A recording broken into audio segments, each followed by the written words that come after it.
Mawita ke wani. Ke hai to tahu ni ta ke ni kata wani. Lewi lewi ngai kata itai. Pakau tu aku saya ke pe. Pe tahu ngaton pe me ni tahu tu me hen me help ni ma ngaton pe hukaka. Ya saya. Betul ya dia? Lagi tali ai Hawaii tol, kadang mereka Hawaii tol mau uham berhang ini kan kita kita tu betul kalau kita di Maake. Tapi ahok ni macam kau biar kau faham kai bahasa kai bahasa. Betul kau ni, okey kita ada tahu tentang ini, tahu tahu betul kau ni mahu betul kan mahu hidup. Kalau kita kita tua, kita ngatai kai tali, dia lagi mau tol mana itu keke. Kita ngatai, kau mau sesi kau boleh mau berapa lagi. Ay ahon ni pag maghipapalang mo katong ako nga kay inasya mo tolgon nga dito kay. Amen. Hallelujah. Bagay ko non ele ano fa firma ni ano fa tahaka nga ife of family. Iyo. Bagay family on mo fo fe ko ni. We have been for this year. Amen. Bagay family bagay mo fe ko ni long. Ena mo bedebete. Ako tayo ko dito mo fe ko ni ay how ka mo wa fasiso ne hanga we fanga tapos mo fahinga ofa ko yan hanga te la langa ne hanga to ngau hi ai ke to mo on ai me amo mo ui fe mo fa mo fa maka ka no le va ki ho no le be amo hono va ka fie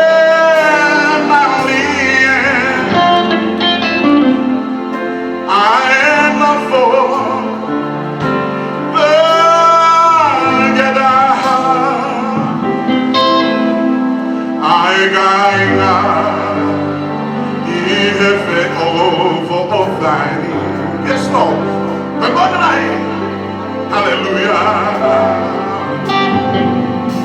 Ekudada wia, oelolo, aho ina, ihe ulu ayana etape, ibo ihe halagada, iogo ehala, gaba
palo mesi ai otua he kaitoni.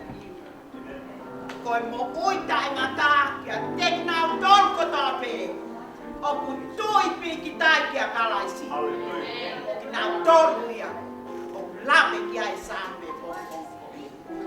O ku tali fie fia. Ai toko taha kotoa pe. Ki he fale o e tamai. Kai ke lava. Ke mapuke puke. E hoku loto a epus. Fofonga tu ki he toko taha kotoa pe. Tali ki mautolu. I he huafa o sisu kalaisi. Koi ape mea tau tahai. Ko sisu kalaisi. Kai te ai ha kehe ia. Ka ko ia toko taha pe. O kune whakataha i wake taha. Pea ko ia pe o totonu. Ke ne mau ai whakamalo mo i whawhetai kotoa pe. O ku i kai ko Lesieli mo Sione Maake aho. Ko sisu karaisi o ku fungani. He kai tole ei hono tuunga. He mea kotoa pe. Pea ku atu. Ai tali fia. I he family o Lesieli. I he mongkong whakoloa mo i o atako. Kai pehe foke ku tali fia ai kau. Whai whekau nau mea hen mo ki tau tōru. Umaa whai whekau ESILOME MOLISI.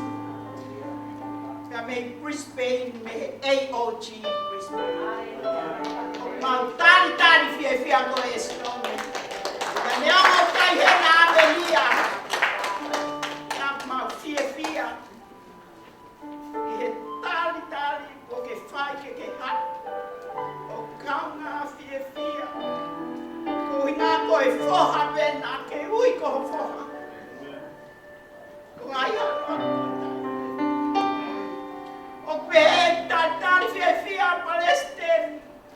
Sita lek a whono ka maato a tepi. Honga ia Father's house. Kau atako ki mautoro. I he o atako eni. I kai ngalo a whai whekau Sione rolohea ka maamoala. Ka me he unstoppable church. Tau tali ki naura. I kai whakangalo a whai whekau sin matafu. Apu ne kau mo ki tau tolu. Tau tali kosi. I he huafa o sisu kalaisi. Mo sio mai ki whakawho o whakatau sai. O kuatu ai whanamalo. Ki he kauwhe fine o e Father's house. Ki he ngau e lahi. O whai. O e whakahiki eiki me. Kai ke whakahiki ka tangata. Whakahiki eiki ka mo oni e tau o whahange ko ane a mo oni ai o wha. O tau ngau e whakataha ai pule anga e otua. He maman ko e. Kala mai he whorowhora mebe i loa e maman ki tau tolu koe ha. Koe tau nofo whi o wha. Kai ke tau i loa e maman i ha mea mea te tau tolu. Kofa! Kofa i o whakatahaki ai. Kofa i o ne o mai ai family. Pea tau lea aki koe tau kau ke family lahi o e ki. Tau whawhita. O tau whakalo. O tali ki mo tolu ake same nima. Nima ngā same pa koe besu no tataha. Koe taha ua. O mali e ia tangata whausame ko te vita. Tara mai te vita. Kai tuke whewhia na tolko tape ai au whalala ki a te koe. Koe ki mali tuani. Nai whakawhalala me ki e. Nā tonu ia ke whai he tau pōsi. Ka koe taimi pe ai o tua. He wike koe ni. He kutapu aki Maake he pe. Ai taimi ai o tua. Ka ke tau ilo i tau tolo tau a pongpongi. Ka tala mai he. Au sāme. O fie fia ki nau tolo o whalala ki a Sihoa. E nau ilo ko taimi ke e hoko ai. Ha katoanga pe ko ha mea hoko he taimi ai o tua. Oi koko tāpua. Wai he lang ia ai o tua ai. Ia tau whamalo. Ki sāme o ne hiki ho tau loto. Pea tuku ke kalanga fie fia. Koe aho e ni o fie fia. Koe aho e ni o tangi moi mama. Koe aho e fie fia. Aki nau tolu koto a pe. Koe kau maa o ni ona ai o tua. Tala mai he puikai ni aki e Sione ne kau maa o ni oni. Ka kune puke mai o whakauki nau tolu ake ne ofa. Koe whatahaki. Lesieli, ya mo Sione Maake, koe whakau, ya mo malu, ya mo ofa ai o tua kia te mo. Ya tau whawheta, ya Sione Maake mo Lesieli.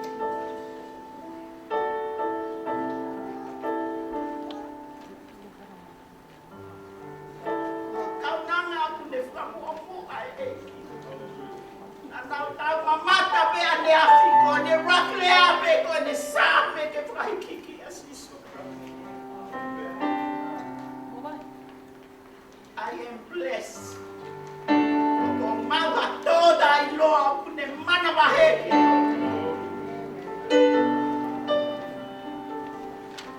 Talitale whae ko mani.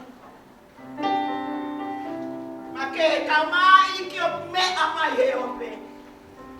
O mau ofa te hua whasi sukaraisi. Tuku ke hanga e wholofola o e ahako eni. Ke ne tāpua ki ho o loto. O i kai ta tau o mou hu mai. A ko mou hu atu. O whai e mea Maake. E kosi sukaraisi. I mua ke whai e wesi o wai kau spesiolo. E nau whai e ki hiva. Maki tau tolu, I e hoa ko e ni, e ato ki hoko atu lewa. Ko ki hiwa ia me he men fellowship ai Father's house. Ko nau loto pe, ke nau hiwa atu moua. Sione kuli mo toke Maake ka uma a Lesieli. Ko mpong ko eni, ke ato ki hoko atu lewa. E tau kumo e whawhetai. Amen. Koe me anga maheni ai Father's house. Mo os ilo pe moton. Ame meia. Pagi toi. Io koe kakaya e kiok nau ilo. Ame ke he asaho mea ofa. Koe aho enu. Ke tau whakahiki ki pe o tua. Amen. Amen. Hallelujah.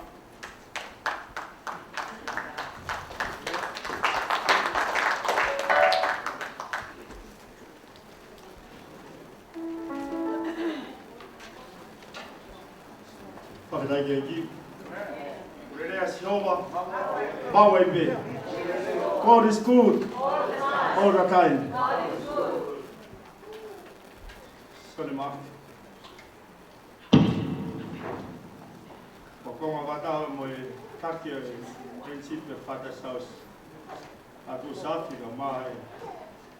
Tunga kwa mai Father's house. Pô, kala mulu ko pima ka pa ke fa ya ko. Ele go ga ma ho. Ko ke. Ko ko ai e ka mai go e ko ta go e ta ha to mi chi ko pa ke. Ga me au ko ngani de mo fa a ko. Ki ba me ko la se. A de mo ta munu. Ko ta bi le mo e ki. E fa mi ko fa i ka ko ni fa.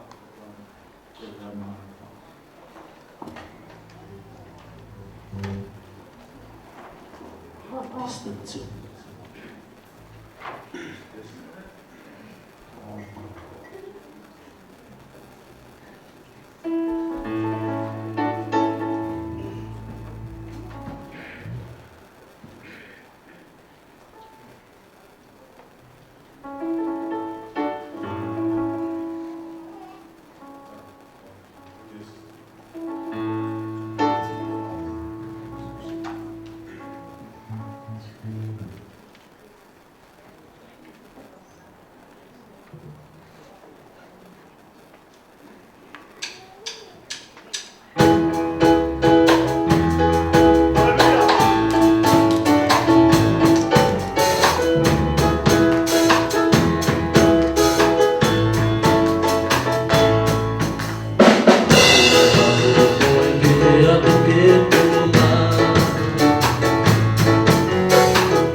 This is the day that the Lord has made. Let us rejoice and be glad in it. O hafa o fanatula. Pe akutu e o tua o loto fie mani. He ne afio I mai e te kainga o tau mai te tau whakatahata. Pe ko ia e te tau hiwa o ake o pehe. Neo fia I he nau pehe mai ke tau o ki he whale o Siova. Ko ngahi ahoni ko whale pe o Siova ki tau umi ku whanga ki ai. Ko ia e kore ke tā mea, ke tau ka matahiwa mai, neo fia fia malo.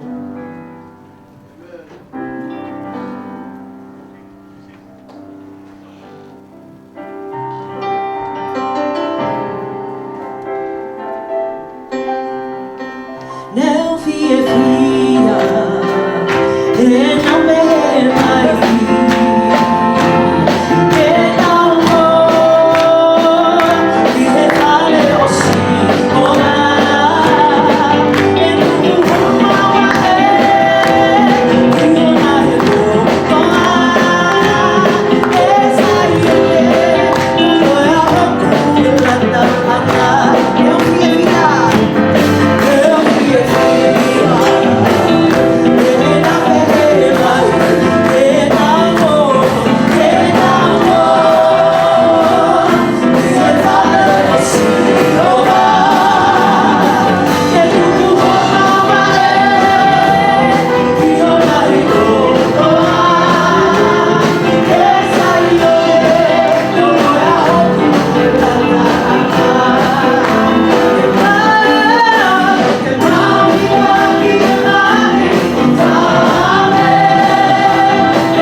Where would we be without your love, Lord?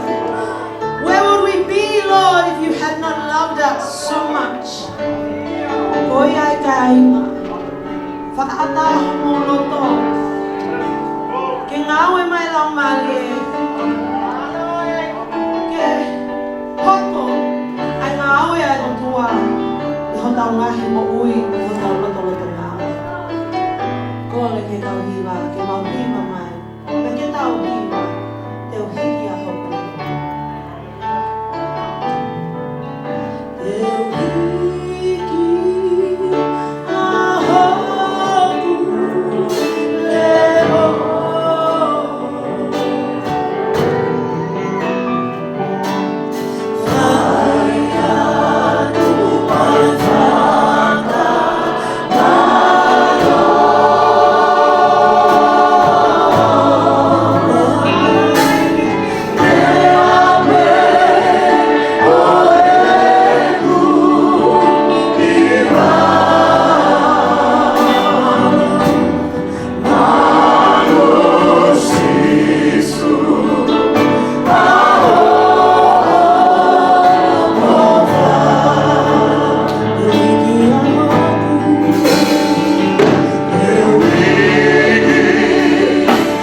I accept.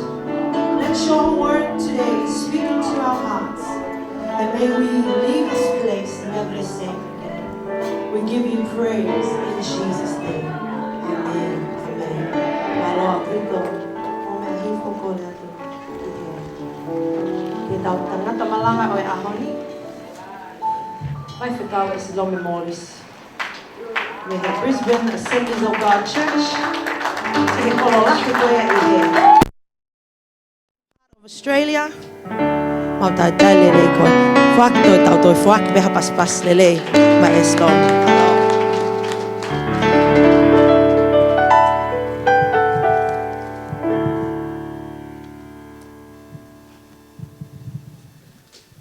Ege o mau tokanga pe ke whakatapui atu e mau whiohi. Koe mau tau mu aia. Ke lang ia ho afio. Kota mai oiki ke manawa ke ho fora. Kore pani ho lau mare oni. Kore ho tokoni. Kore ho loto ngā ke mau whiohi. Ia sisu kalaisi. Koe mau lotu ia. Fora mai. O mau whanongo atu ke he afiona. Whafoke atu ke afiona ngeia mo lang koto ape ia sisu kalaisi ko mau eki. Amen. Whawhetai ki he eki, whamalo ki he kauhiwa, whamalo ki he tōtaha koto ape ku lawa mai ki he tau whio. I he e whiafi ko lawa e pe ko he tau whio whaka o Sione. Kai ke umau ki ai ki he apongpongi ki he hongo mātua mari. Pe ko haanga e nā palani koe ki he apongpongi. Au whawhetai lahi ki he eki. Ko hi koe whawhainga mari e o ahoni. Ke hawai o lea ke te tau tolu. I he whekau ku hanga he otua. O tuku i hoku loto. Ke tau inas whakatahai. Amen. Whamalo ke ho mou whai whekau. Sione tua wao Maake. Ka mahono hoa. Sister SOANA. Whahonga i whoki. Whai whekau taki, whai whekau starek au whono, hange koe mea koe nei TALITALI ane nai, ka maa Sione hoa toa tepi, whakahonga e whamalo ke te koe eiki koe hiko whai whekau stonoloho ea, ka maa moala, hange koe whai whekau koe na tau whanong ki ai, koe kau sewaniti, o kuna u tufaki holo ai ongo lelei ai eiki, i henga hei aha whaosi u tau mo ui ai. Amen. Whiawhia he kuwakai mai, ki he tua whiwhine koe ni, ko neo, koe mau, lere whakataha mai mi he whetu u koe ia, ko Bruce whewheke tau paspasi, whakalanglangi e eiki.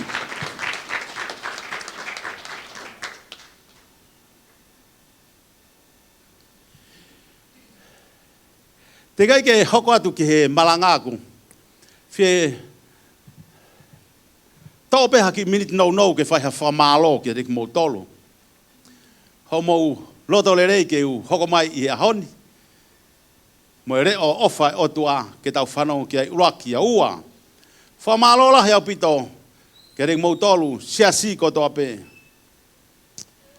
I ho mou lota ofa ke mo tokoni ange e feinga na e fai ko hiko haki pare pare pe ko Sione o tua I Brisbane he taha ho tau ngai sias ko ai pe na mo ange fu tokoni na fu to tu au pito pe ko ha mo lota framalo mi tau kai ngalot ko ia I Brisbane ke fai fikau mo ki mo tolu ko to pe o kai ngalotu kai ngatai na ia e foi kumala na o mai ki mu atu pena whanongo mai na mo wifo ia be he kumala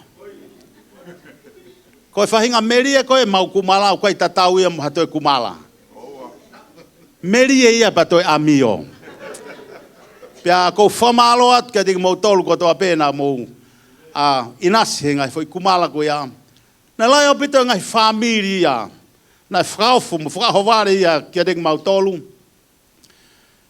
na mo ave mo tolu ia tanga ia taha ai puha kumala ta pe ua kara mo fuck mai mo tolo e sirini na riu ngai ai toko ni hina na ave pe puha kumala e ua pe tolu na ni hina na fuck mai na tole tahafi mo wafe kau ke kai ko mahu inga ia e mau foi kumala ka go sio ke fra fola mo ofa ai o tua ia ni ato puha kumala ta pe ua fuck mai ni mangiau fuck mai tolu ngiau kai ke ru feo mai ho hingoa ke far ke tau whanongo ki ai kana hoko ia ko whakalotola he mo whakai ai ka tik mau tolu o ku mau ngāue mai me feitu ko e fe ke tau pas whakalang lagi ai eki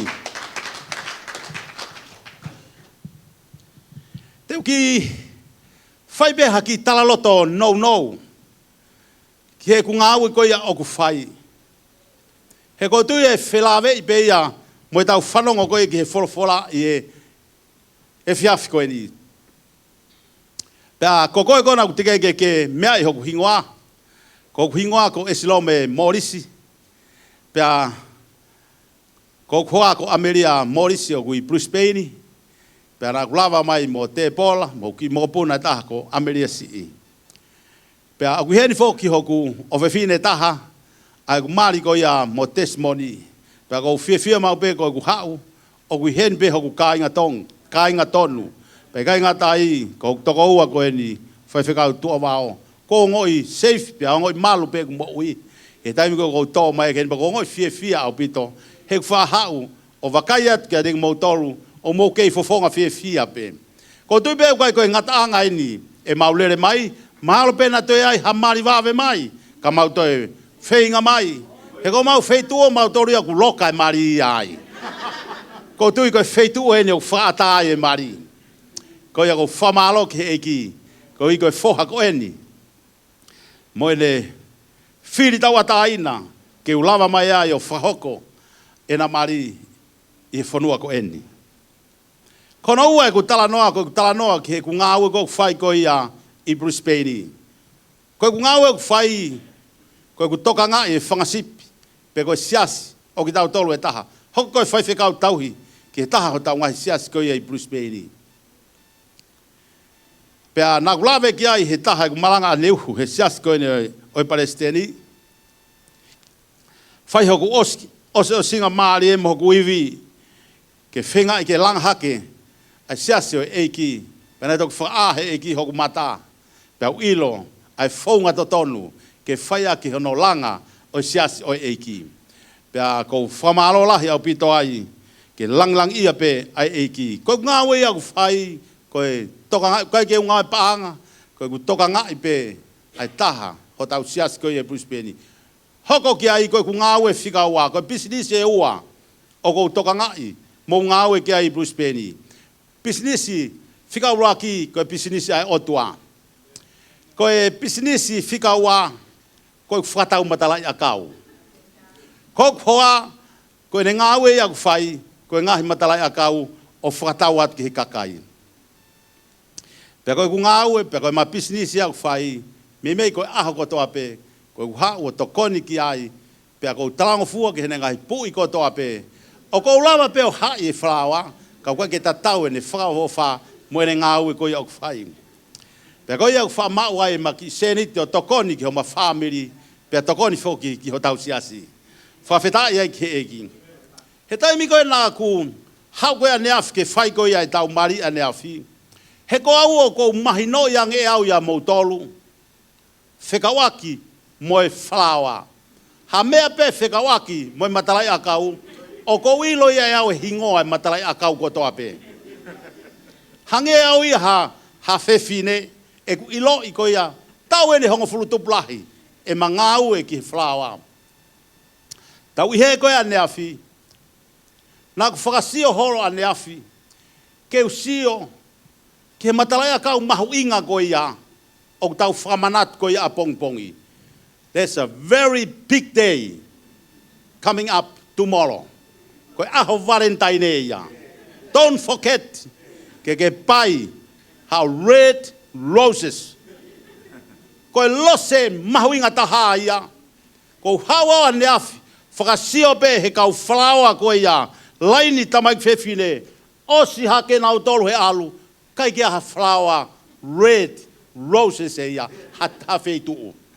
Pe ko hataha pe ane afu. Ko hu mai ki he whareni. Ko whakasio holo. Pe ko whe matalai akau ko ia. O ku mahu inga taha. He koe aho a pongi pongi. Whanongo mai. Koe lose kulokula. Very expensive tomorrow. Amen. Pea koe a pongi pongi. Koe maanga e mau whakatau koe matalai akau i he aho pongi pongi. Taimeri he mau whakatau mai ai punch, ai hainga lose e taha. Pagani manoa. O koe e matalai lose ai e taha ua. Sometimes koe matai lose pe hongo fulu. Pea koe taimi koe o e aho koe a pongpongi e mau ilo ai fu mahu inga koe e aho a pongpongi. O kulava pe ke mau whakatau ai matalai lose e taha. Kai ke talatu ka mautolo. Ko soto ka mautolu. O kumau man paanga mautolu ia. O kulava pe ke mau whakatau a pongpongi. Koe no molo whakatau pe tola e wanoa. Koe hau koe aha pongpongi, tā polo ia mautolo no mahu inga, o paanga pe whānoa. Pea liunga greva e taha wā, ai whāwalu pe, kai ke i toi aha noa, whāwalu pe. Pea mau make money a pongpongi, i he whāwa. Ka koe tō mai ki heni, koe aho a pongpongi, te u whoki pe au ia anai, o kai koe ku whoki a kuia koe matalai a kau. Koe ku whoki a kuia, I want to kiss my roses, Amelia.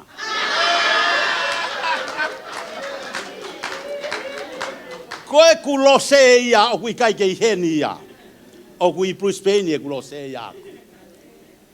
Pea koe matalai lose ko ia, o kou kumi horau hano tatau hen, I can't find the one like it. Koe ai te whoki pe au ai fiafi, na hoko e taha wā tuapo, he te uwhawhangu atu hokhoa Amelia tuha ki o runga. Ko loseni. Koe ai koe tau kaweinga ia ki he ahoni. O ku whani be ka koe lose mahuinga taha a pongi pongi. Koe lose kulokula. Pe ko taimi ko aloi ki he Maake ti o ku lava pe ke utala e lose fo'ou. Me lose koe o ku motua. Ka kua pau pe ke wala au ki he lose koe ia. Koe kuala pe o ku molu, koe lose motu aia. Pe ko mautolu koe ei sene, o ku mau saia pe mautolu he lose motu a. Koe kuala koe ki ai. Ko mautolu koe i Brisbane, o ku mau saia ai he ku lahi he lose fo'ou i Brisbane. Koe ai ko whawhetai ki he ki. Koe hi koe tawhaak koe ku ngā awe ia. Ilo lelei ki ai e tuhe whine koe ni ko neo. Ki he aho koe a pongpongi. Koe ku kawe ngā rewa, o pehe hono kawe ngā. I love my roses. Koe ku kawe ngā ia. Ka tau sia mua ke wholofora, pe u whihoana ki moia, pe kai. Toi ho sea, to koe wahe koe hono ua, te u lau hi vai hangahi ves, ke tau whanongo ki ai.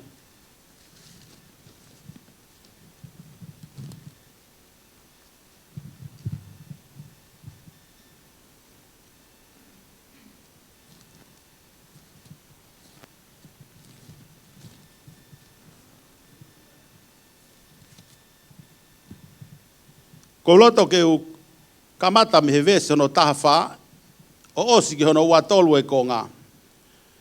O be hono whakarea. Ko ia wakai. Te u tauhere ia pea omi ia ki he toa wha. Pea rea whakawhie maari e kia te ia. Pea te u whaki ki te kia te ia a ene ngoue vaine me iai. Pea moe tere a o ākori koe matapā o amanaklerei. Pea tene hiwa iai o hange koe ngahi aho o ene keisi i. Pea hange koe aho nane aluha ke ai me whonua ko ispide. Pea e hoko hi aho ko ia o pehe Sihova. Te ke ui au ko isi. Ka e ikai te ui. Ka e ikai to e ui au ko peari. He te uto me hongo tō ai ngahi hingoa o perimi. Pea e ikai to e manatui a ki nau tolu i honau hingoa. Pea he aho ko ia te whai ai fuakawa ki he whangamanu o e ngowe manau tolu. Pea ki he whangamanu puna o e ata. Pea ki he whangamanu totolo o e kere kere. Pea te whesi ai kau whana mo here tā, mo e tau, me he whonua. Pea te upure ke nau tokoto hifo i he whie maari e. Pea te whamau koe kia te au o lau i kuonga. I o te whamau koe kia te au i he maa oni, mo e anga tonu, mo e anga ofa, pea i he alo ofa. Te whamau koe kia te au i he mooni, pea te ke ilo a Sihova. Pea hoko i he ahoko ia. Te whanongo o be Sihova, te whanongo ki he ngahi langi. Pea te nau whanongo ki mamani. Pea e whanongo a mamani ki he koane, pea moe waine, moe lolo, pea te nau whanongo ki a Sesiliri. Pea te tūtū ia kia te au i he whonua, pea te alofa kia te ia i he ikai ke mauha alofa.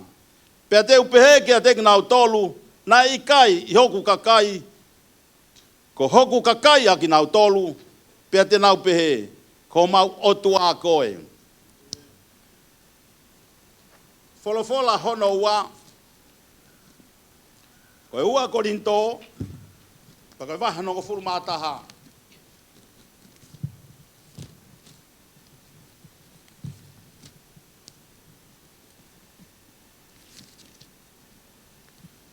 Vespe wha, upe ono whakarea, tau mai a ku mau wha kātaki sii.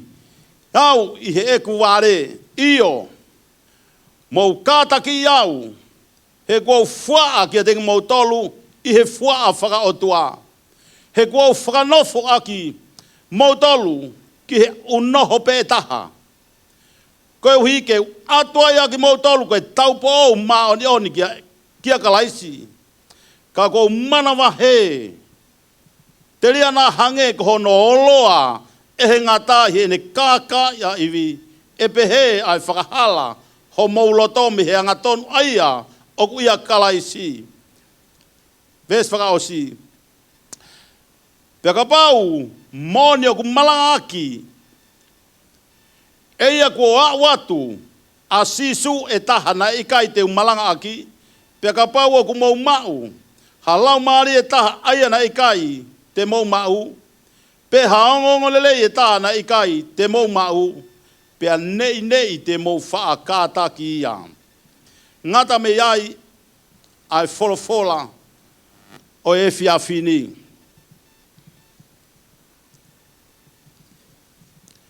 Manatui e tau kaweinga, koe tau kaweinga, o kou ofa, I love my roses.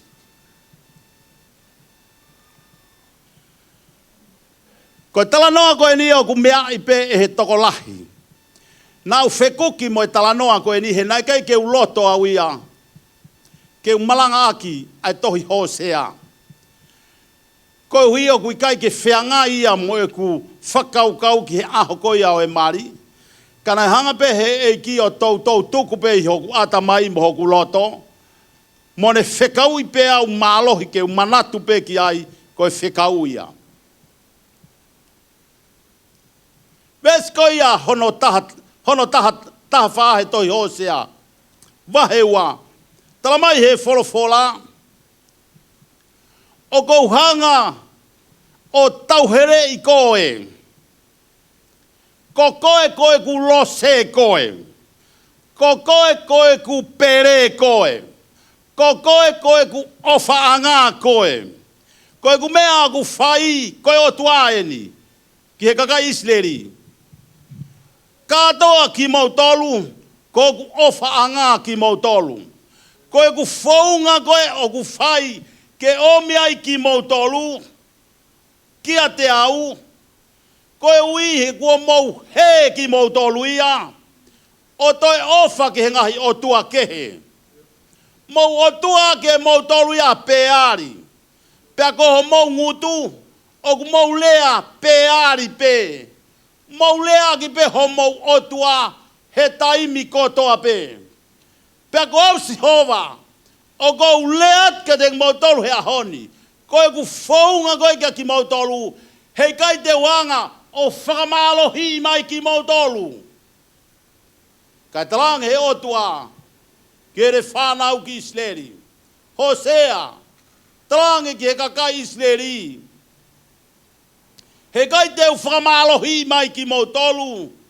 Ka te wanga o tauhere mai ki mautolu. Koe whaunga e otua o kui kai ke whewheka ia. Koe whaunga e otua ke waluatua i o tauherei mai koe me he whakapouri ke omi koe e otua ko ave ki mautolu ki whe.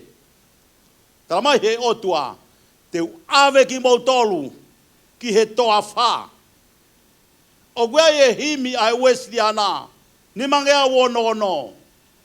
Lose he toa wha, lire he tere a. Kai ai halose ia mo ui he toa wha. O ku kākunga mo wheanga i e talanoa koe ni, mo e whau he puna ke ai himi koe ni. Hala ke ai halose ia ke mo ui he toa wha. Kane talamai e sisu, talamai he otua ia i he whiawhini. Koe ku whaunga, te waluatu au ia, o tauherei mai ki mautolu, pe kai ke ave mautolu ia ki he hotere. Pe kai ke ave mautolu ki he ngai whare lere i. Pe kai ke ave ki mautolu ki ha whonua toka maarie. Pe ko ha wheitu o ku lahi ai mea kai. Pe ko ha wheitu o ku lahi ai mea inu. Ko e angai ne ku ofat ka te ki mautolu. You are my roses. O ko tauherei mai ki mautolu. Ke omi ki mautolo tuku he toa wha. Koe ui, ke mausio takai he toa wha. Koe toi ai hatari ia kia ki mautolu. Pe koe osko ia ho mausio takai. Pe e whaingo fua e ku whana at kia mautolu. Mausio mai kia hau. Ko mautolu, koe ku lose ki mautolu. Kau se ne, koe lose ki mautolu ai otua. O kune tauherei mai ki mautolu, o kune whekau e tangata mari, alu ki meripoane, o tauherei mai me ai, hakita hine. Koe ui ke hau ki sene, koe ku maunu ia aku ke kau sene, ke tauherei mai ki nautolu, ki e wharelot koe ni, kau whana at ki a mautolu. You are my roses today. Whewhe ke tau paspas ki eiki. Koe tau mua ia e otu aku ne lea mai ka tau tolu, hei kai te omi whakamalohi ki mo tolu. Te whenga haku le leitaha, ke tau herei mai ki mo tolu, pe te omi ka ki mo tolu ki he toa wha. Hange ia koe alua mo sese o mai koe whanawa Iseleri. Me ispite, talange pe he otua, o e ave ki nau tolu ki a wheitu. Taki hagaton pe ke he toa wha. He koe ka kai loto whewheka hoku kakai. Tala atu e mea ke whai, O ku nau tatau nau toria mo kau Sione. Oe ikai. Ave ki nau tolu ki he toa wha, ke whaingo fua hono ako i ki nau tolu. He koe ku talanga pe whaitu ke nau alo inu ai, te nau alu lelei pe o inu ai. Koe ku talanga koe mea kai ke nau kai me ai. Talamai na toka ke nau Sione tori ka whaitu. Talanga he o tua. Te urea lelei atu pe ka mautolu. You are my roses. Here is the bread for your breakfast. The word of the Lord. Fefeke tau paspas ki heiki. Oglelei a Sihova. Mawai be. Oglei e kupu he folofola. Ogu asia e foilea. Koe isi. He talanoa nā tau whai. Ogu asia e foilea. Koe isi. O mai ki mautolu. Pea te talatu e hingoa koia o isi ke mo ilo. Koe uinga o isi. Kok o tuaia. Kok o tuaia. Ke mo urea mai. Ko mo o tuau. Ka ua e toi fonu ho mo ngutu. He rea ki ho mo o tua. He ko mo o tua ko mani. Ko mo wape he pongpongi. I want to go work. I don't want to pray. I want to go see my God. My God is in the factory. Sydney, I want to tell you the truth. God, o kune ofat kia koe. O kune tokanga ke tauhere i mai koe. O kui kai ko tua e wharenga we.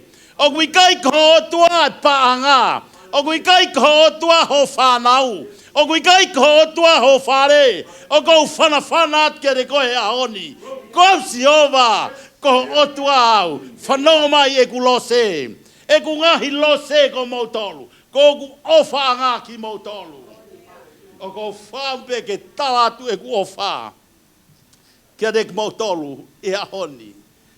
O kou lavei hange o ku e lere o loloa e tau Malanga i aoni. Ka kou whampe ke toa toha pula lei, ke ona to e ngalo e aho koe na e mari ai. A Sione Maake he tau moui, o ku ofa mai e otua, ke ne tauhere mai ki tau tolu. Pe kai tauhere i tau tolu ia ka wheitu o ku whainga mari e. He koe ka kai tau tolu ia, ta tau pe moau, ta tau katoa pe, o ku tau loto ta e mahino, whewheka ho tau loto. Nā mau i he, e tau polo kalama koe ane po, nau wham ke hiwa aki e mau hiwa koe a mau tolu. Ai koe wawau. Talamai he toko tahaia ki au. O ku whanongo mai ho hoa, ki e hiwa koe ni koe hiwa whakamāmani. E ita si as Pentekosi, koe ui koe hiwa koe ni, koe hiwa whakamāmani. O talange au ki ai. Koe a no kovi e hiwa, koe o ku tau olunga pe ka kai Pentekosi a hiwa whakamāmani. Ka ke talamai e koe ia ku kovi, koe ai pa paki ho ku whakailonga. Ka e os koe ia ku tau olunga ka atoa pe. Koe whainga fia ho tau loto, koe inga e ku talanoa pe. He koe kau wawau, koe ka kai loto vela, loto mawhana. Pena wham koe ane a fi, ke ai e whasi koe e kau wawau, he ku loto whewheka kau sene. Ke o mai e whasi koe e kau wawau ke nau whanongo, koe anga e ni e lotu, o ku loto molu, loto mawhana. Vela ho nau loto, ke teke pure anga e otua he wheitu kotoa pe. Ka nau ka alu ke whare kai, kai pe koe hui koe eiki. Ka nau ka tau olunga he wheitu koe ia. Whakahai ai e otua. Pea ku vela pe he ho tau loto. He tau hiki ho tau eiki. Whewheka tau toi pas ki eiki. O glereia Siova. You are my roses. O gulea mai e otua. Koe ku lose koe. Manatui. Ai ngahi huse paniti. Tahawa apo. Wakaina ke toa matalai. Lose o ku hina. Alo kume matalai los koe o ku kulo kula. ke whawhangu kia he tahawa koe ni ho matala I Lesieli. Ka ko uilo whakau ko mautolu ia ko mau ainoa ia pe mautolu. O ko mau whak pe mautolu ia matala I kaute moe. Matala I whahinga mea pe o kai ke mautokanga mautolu ia ki he mahu inga koe ia ai wifi.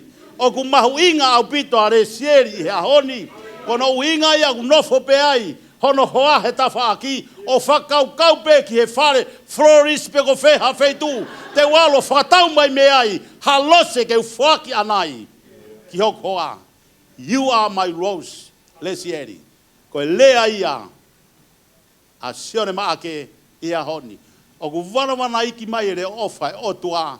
Kia tek tau tolu ia honi. Si whakatoko ua. Whakatua whawhine. Ia e mena hoko ke sias ko ia I Korinto. Ko Paula na ne whai e tohi ko ia ki Korinto. Ko sias ko e ni ko sias Marie. Ura ki tohi ai apostolo me Efeso o ave ia ki Korinto. Ato e tohi ko e ni ko lau e kau Korinto ia. Kana iai pe motu ai o kune ofa ia ki a Paula. Koe familia o koloi nanau iai. Whanongo pe ia ki he lau e kakai. O kui kai ke sai a Paula. Ko Paula na kai koe apostolo. Ko Paula ku fie poto.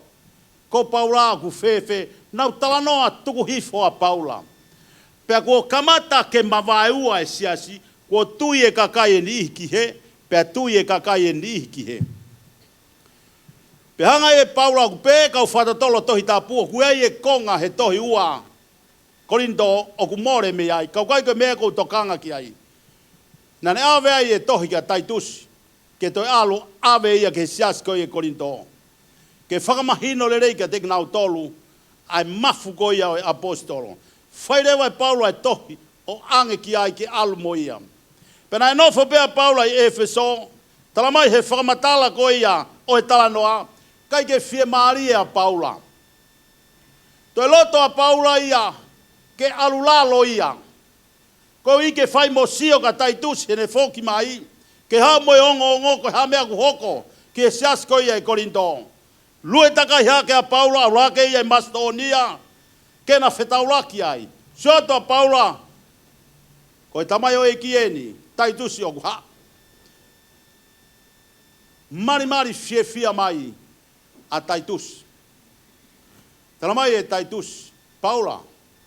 Ko ha moe ongo fie. Whaka fie. Koe ni koe siasi e ni. Ko nau tari lelei ho tohi. Pe koe hau ke whakahoko atu kia de koe.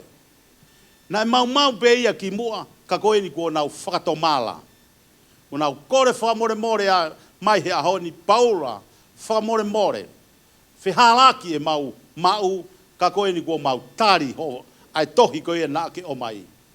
Pea tangutuhi wha Paula I Mastonia. Ko ne tohi e ua Korinto. O ne tohi ko ia. Ko e tohi whakamalo pe. Ke sias ko ini I Korinto. Whakamalo at kia ki mautolu. Ko e ofa o mau mahinoi. A hoku mafu. E ku tokangat kia dek mautolu. He anga hono tari ko ia eko si sukalaisi. Pea ko ini kou fie pa kou tohi fie at. Ko e tohi whakamalo. Pea koe wahe koe hono hiwana tau whanonga koe ki ai. Talamai he whora koe e kupu. I he lea koe apostolon. Si kainga Korinto. O kou ofa akia dek mautolu. Ai ofa fuaa whakaotua. O kou fuaa lahi kia dek mautolu. Koe ui koe kakai ku nau wha humai ki loto. O nau malanga ake nau toru ia whahinga sisu ia. Kai tatau ia moi sisu koe na aluat koe moi ia. Pea kupu ki lalo hifo e vesi. Hua moi tolu. Talamai e Paula. Kau Korinto. Ko au ia kou manawahe au. Kou manawahe au. Na whai kua toi ngau e o mauloto. Ke mau toi whai. Ha ngau e ki he tawha ko ia. Oi kakai ko ia. Na nau hau moi whahinga. Malanga e otua ke he kia te mautolu. Si ka inga sene, koe ku wakai atu kia te mautolu, ko au ko mana wahe au. Ko mana wahe au e ku suat koe kau angelo au pito ki mautolu. Ka koe taimi kau tau huai ki tua, koe tau siau ka angelo. Koe ai kou whamalo, koe tohi ai apostolo, tupe mua keu toi lau atu kia te tau tolu, o kou mahu inga ia au pito, he lea ai apostolo he fia fini. He ua korinto, pe koe wahe, kata ke wahe koe ia, hono taha, talamai apostolo, pes hono ua, o kou fua kia te mautolu, i he fua a whakaotua, he kou whakanofo a ki mautolu, ki he unoho pētaha. Kai koha unoho e ua, unoho pētaha. Kai koha mari e ua, mari pētaha. Talamai e apostolo, kou whakanofo a ki mautolu, ki he mari pētaha. Koe ui ke atu a ki mautolu, koe taupou ma oni. Kia kalaisi. Mo ilo koe aho foki mai a kalaisi, koe aho ia e taane. Pea koe mea koe nai manawa hea ia Paula, koe ui he kune, o kune ofa whakatamai ki he siasi koe ia i Korinto. Pe he apostolo, hange kia te au ia, koe ofa koe a apostolo ki he siasi, hange ia koe ofa koe hatamai ki hano ofe fine. O pe he anga ene whakarea, o kou manawa sina toi iai ha mea hoko ki a koe, e kuki lose. He kou nofo au o teuteui e ku lose, koe teuteui a ke taane mo kalaisi. Koe ui nai aha taimi ku foki mai a kalaisi, o kuke molu koe hange koe lose sene. Ka kou whaamu ke foki mai a kalaisi, koe lose mata le rei koe. Ke fie hawa kalaisi, o piki apu e lose ko ia, o ku tau e lose ko ia mo e pureanga e otua. Whewhenge tau pas ki eki. Ko koe ku lose koe. Tange he otua kia Hosea. Koe sipinga le rei eni ke sio mai ki ai, kakai Israeli, mo kakai sene. Alu Hosea whiri mai ho mari, me he kakai whea waki, me he kakai whakamamani, o whau ia Hosea. Ka pau na koe whekau atu ia e o tua ki ha taha ia mautolu, e awhi ia. He kuikai ke whie ngari kovi ia. Kai talaongo fua pea Hosea, alu atoa Hosea, whiri mai e ne lose, koe lose kovi na alu ki ai o whiri mai. Sio mai kakai kalo nau tolu ia, he whiri na whai koe Hosea. Ka talange he otua kia Hosea. Alu pe koe ia whai hoku whinangalo. Whiri mai ia, ke ngau he lose molu, ke whakaofofa he ahoni. Alu a Hosea whai whinangalo e otua. O mai e, ai whiwhine koe ia, o ngau hi whakaofofa. Talange Hosea, ko koe ku lose koe. O wale pe kui ai aho e taha, kua puri e mari a Hosea. Toi foki be ia, ki he anga koe ia, nane whai ki mua. Toi talange pe he o tua Hosea, toi alu pe ki ai o mai a ko mela. Kono mari ia. Aloto a Hosea, koe ku anga whakaukau, alu koe a Hosea, ha sio mai a kau tonga ki a Hosea. Suat, ki ene hau, wakai koe kua osi au e ki whewhine ia, hono historia ki he kovi au pito, suat ka Hosea. Ko angu whaukau ka Hosea, maina si alat pia Hosea, si tu atu, se kulo se. Maina si hausia pei tua he matapa, ka koe wiko ne fie whakaongo kere o tua. Whai be si ene tu, o ware pe kua toe hawa ko mela. Halata Hosea ki ai o umaki ai. Neongo be ne COVID mo whehala ki. Talamai e he wholofola ia. Te ombe Hosea ia tauhirei. Pea toi lea ato a Hosea ia. Ko koe pe koe ku lose koe. Kau se ne. Malo koe whehala tua taha pe ho lose. Koe ne pai lui ia. Ka koe ni tau ako me he ofa koe ia e otua. Ai tautou alu koe ia a Hosea. He ka pau ko Hosea ko mau ia. He koe tangata mau. Ma te utari peo ke pouri kau toki to tolo he pouri. Ka ko Hosea na kai ke maa ia. Alua Hosea ke whakaha e ofa whakaotua. Ke omi ai ka kai koe ia ku tae tāua e moui. Ai koe kai ke saiho nau kala. Kala ia kai ke toi sai a mamani ia. Tala mai pe e sisu. Tala mai pe he wholofola ia. You are my roses. I love you. Ko koe ia, koe kulose pe aku ia koe. Neo ngoi pe ia ho tau whaianga hala. Ka koe e fiaf koe ni. Ko fie whawhetau lakia de koe. Tala mai he wholofola e otua. Te ukei tari pe au koe. Hau pe koe ia. Hau pe koe ke whaha ia tuau. I want to show you my love. I am full of love in my heart. Ko koe pe ia e ku ofa. Si kau se ne. O ko ofat ke toko taha ko tope. Tunga koe nau ke iai he ahoni. Ko koe pe o ku ke ilo. Ho wā moe eiki. Malo pe kua o tua ua hao whehalak pe tua laha iai. Kau ke lea mai pe o tuai. You are my roses. I love you. Kai ke lawa ia ke taofi. E ku reat kia koe. Ko koe pe ia hoku ofanga. E talo at pe kia koe. Hau pe koe ia. Mātiu taha u vesi wa walu. Ha ki mautolo ku whainga mo mawhasia. Pea te whaki ato ai fie maari e ki ho maulau maari e. Koe ku o whāku ia ku lahi whau. He kai osi ia kau se ne. Kau se ne aku wawe ke whoki mai ho tau eiki. Pea ku whoki mai ia kumi e lose ko ia i he toa wha. Koe lose ku ahi ahi. Koe lose o ku whakaofa e ne asi hake ki e otua. Tala mai he tau kawe ngā i he ahoni. You are my roses. Don't worry about your friends. Maybe your friends say, oh, yucky. Oh, whatever.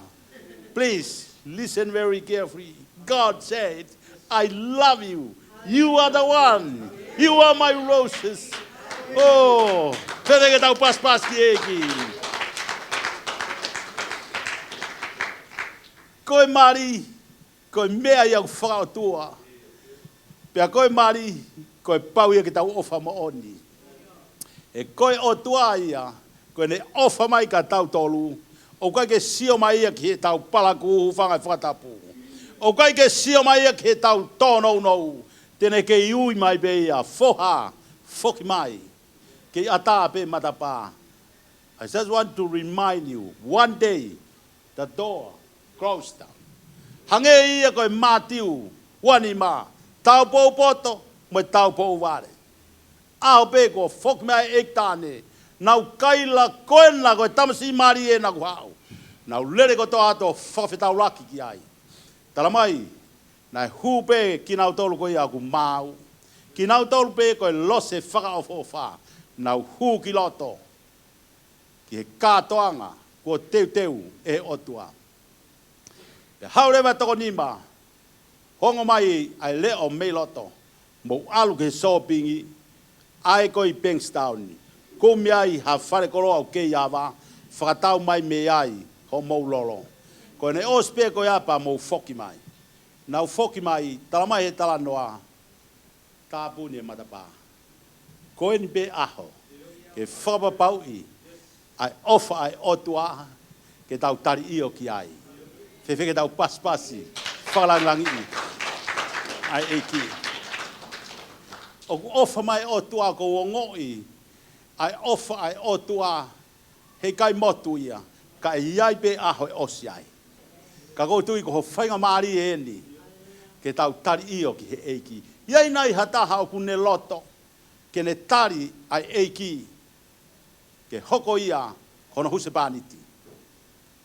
Ke hoko ia Ilo i koe tala noa koe nā tau whai. He tohi hosea. Koe kau siu toko lahi i mamani. Koe historia koe kau siu i mamani. O kuna ui e nau tauria. Ai otua. Ko nau huse pāniti. Pea whakaeke ka ki nau tolu. Hai uhinga kumo ui ai e otua. Koe huse pāniti. Koe ne nau tari. He provide all, everything we need. Day and night. It's like a husband to seals people. Ei, te ke ui e otua ko huse pāniti ofa anga ia. He kune tūta whaaki he pouri moi aho. Kene ke i rea mai kia koe. Ta tau e pepe kua hao matalai a kau pe kai. Ka tene lea mai beia kia koe. You are my roses.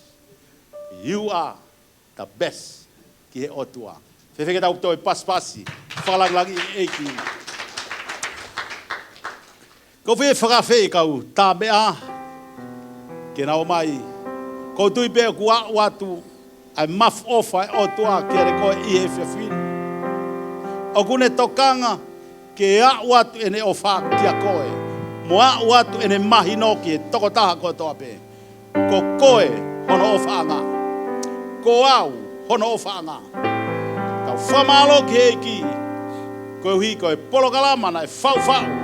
E whamiria tua wā mo soana. Ke omia i ki tau tolu. Ke tau hawai o whanongo ki he re ofa e otua. O kune ke iui mai.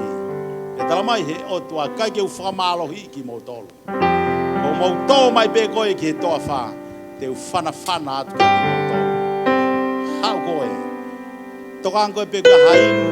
Ke koe aha mea kai. Te u hanga e au. O teu ai te pire ma au. Koe ahoni. Ka pau ke whie mau. Ke hoko e otua. Hangene ngau e ke te koe hahu se pāniti. Whewheke ke tari io ke eiki. E whiawhkoeni. Tāng ke eiki. Eiki. Te utafoki mai ki a koe. Neo ngai beho whekau ke aluat ki he toa wha. Te wako behe whiawhini. Ke aluat ki he toa wha ke ta whetauraki ai. He ko whinangalo ia ke omi au ke he toa wha. Nagai te ke whiemau ke ave au ke whale rerei. Nagai te ke whiemau ke ave au ke he hotere.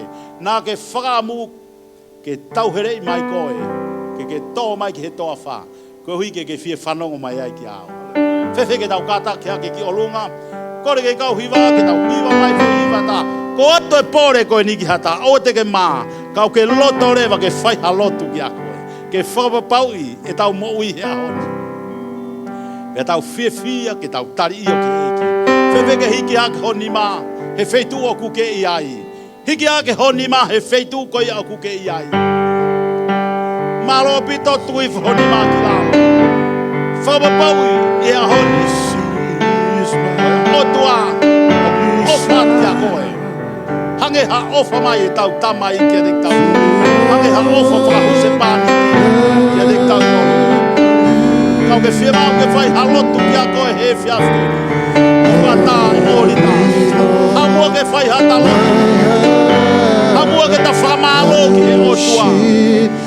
He muanga le leipe otua. Ke ne tari ki taua he tūnga pe koe o kutai ai. Tūnga pe koe o kutai ai. Wifo ia pe otua ia. Ke ne tari ki taua ai. Whewheke ke kātaki mai. Kau ke whiemau le maulotu. Kātaki mai ki he olita. Ki mua ke tau toku whausi. Ki he whiawhkoeni.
Hallelujah. Mau whakamalo at kere koe e ta mai. Mau ilo ku taimi tonu pe mau hau ki he awhiona. Pe aku mau hau ki ho loto lotonga a ki ho mau loto kotoa pe. Si kau whewhine o kunau tu he olita. Mau manatu ki a ana whaia sami wela. E ne lata he olita o huhuai e ne ngahi whiema u ki he awhiona. O kupehea e kau whewhine ku nau hau. Ki he olita whelaulau o e awhiona. E nau hau o tangi mo huhua to nau loto ki he awhiona. O ku nau ofa atu ki he awhiona. Koe ofa koe ne ku ke whai ku hongo mai ki te ki mau tolu. Pea ku mau whakamalo mo mau whawhetai lahi ai ki he awhiona. E langi ia pe ai awhiona. I he hua whao alo ko sisu kalaisko mau eki. Emeni, emeni. Kore ke tau paspasi, whalangi e eiki. Hallelujah. Hallelujah. Malo au pito, kou kore ke mou kata ki hifo ki lalo.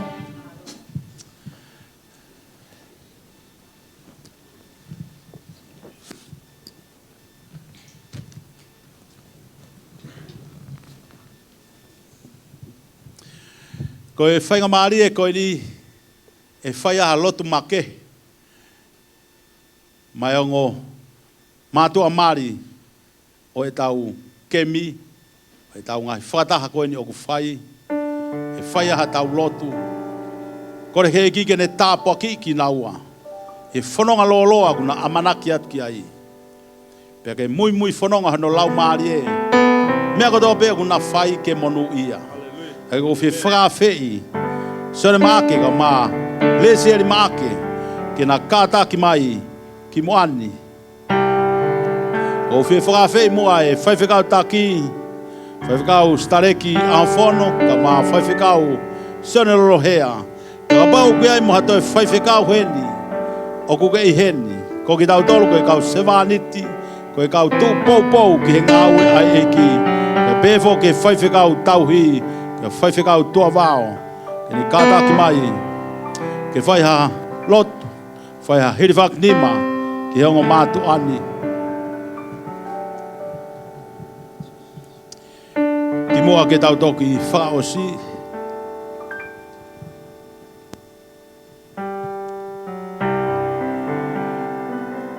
Hallelujah.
Hallelujah.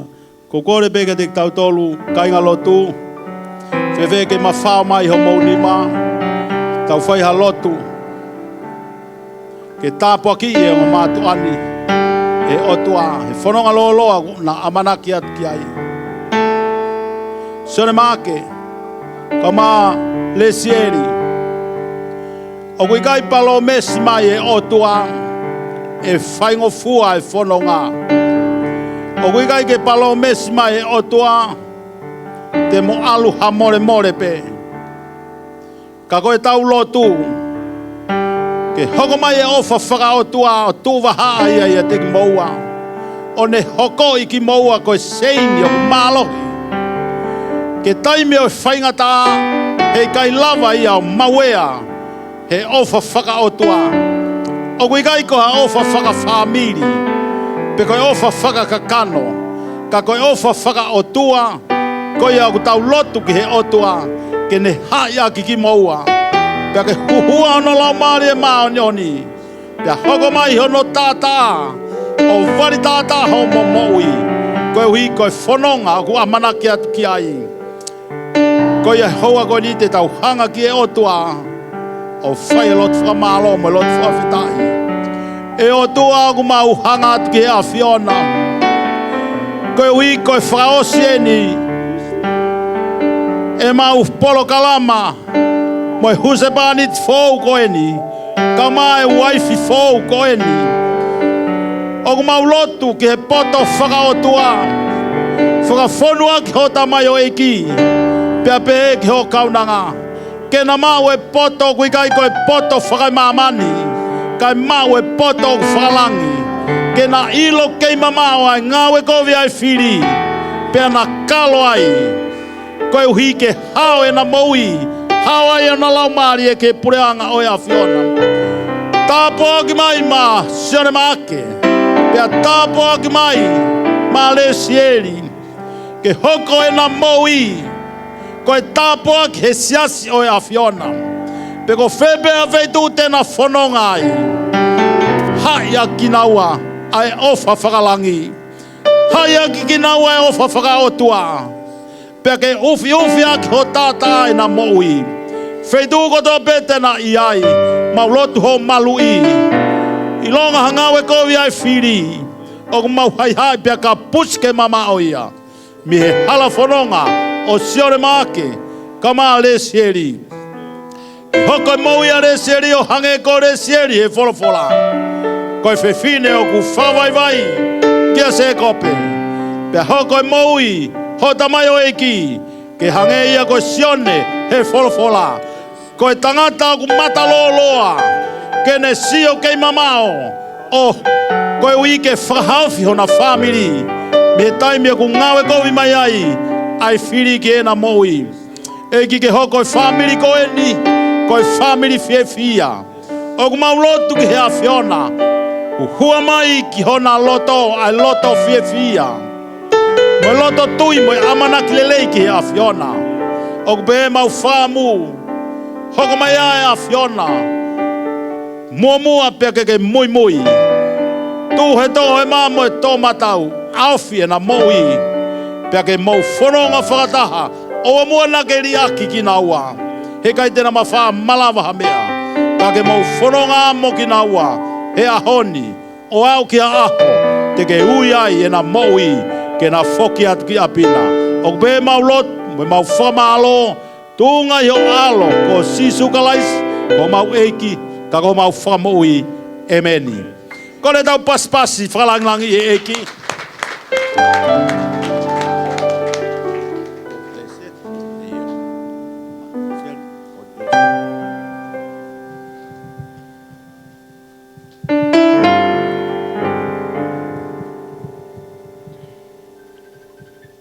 Hallelujah.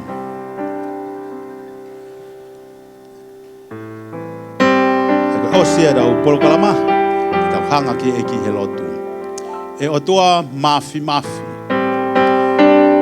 whakamanatu mai kia te ki mau tolu ai ngahi wholofola ko toa pe ko mau whanongoa talu e kamata mai e mau wheo hi whakamonui a mai maki nau tolu ko toa pe ko mau kau he malu moi wheo he mau whai a koeni pia ke malu i e tō taha ko toa pe Ege o mau hao me ngai wheitu kehe.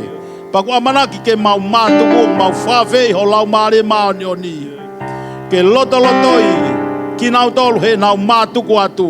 Si kau meripo ane mau ofat ke te ki nau tolu. I he ofa whakasisu kalaisi. Ta mai e malu i ki nau tolu he nau whanonga. He koe nau whanonga ku loa. Pea pe ka nau katoe liu mai e o tua. Ke malu moui ai pe mo ke tāpuaki maki nau tolu. Ki nau tolu koe me impus pe ini. Mau lotu ki ho awhio. Wari tātā e mau moui he mau whoki. Peko ki nau tolu koe ai seneeni. Moa wheitu pe na mau lava mai me ai. O ku mau lotu ki awhiona. Lau maare mau nioni. Hoko mai o ke malui ki mau tolu. Malui ho mau gata mai. Malui mo ho mau loto. Eiki koe mau lotu ia eiki te mau hao pe. I ngawe ho tata. Ko wari tata e mau mou i pia mau hawai me ngawe kowi ai whiri. Koe mau lotu he aho koe ni eiki. Mau hapai ati o mātuani. Tua vao ka mā soana. Ai ngau e kuna whai he poti asko eni. Whakafonu mai e poto whao tua pake whakafonu mai. Ai tāpua ki ke na inasi ai. Ege mau lotu ke hoa whio omia loto lahi mai loto ku toa. Ke hoko atu e ngau e mai ui. Ko ke whai ke ene mo ui. Mau hapai atu mo e paresteri. Whai whikau stareki ka maha no hoa. Whai whikau toa tepi. Ka maha whai whikau sonarolo hea. Sista moala. O mau hapai atu mo e kau whai whikau ko toa pe. Ko e kau sevaniti talang fua ki he a whiona. Ko e toko taha ko toa pe. Ko mau lonu ko e malu e whare ko eni. O mau lotu atu ki he a whiona. Mau hapai ko toa te mau moui. Ke mau whamalu he tātao he a whiona. Pe mau lotu mo mau whamalo. Tunga yo alo ko sisu kalaisi ko mau eki. Ka ko mau whamui. Amen. Ja koe tāpua ki ai otua koe tamai. Otua koe alo. Otua koe laumari e maanioni. Tutuku ia mo e wheo yangani. Ona hiri. Whaipeo tai ngata. Kaurea katoa. Amen. Nau pas ki he eki.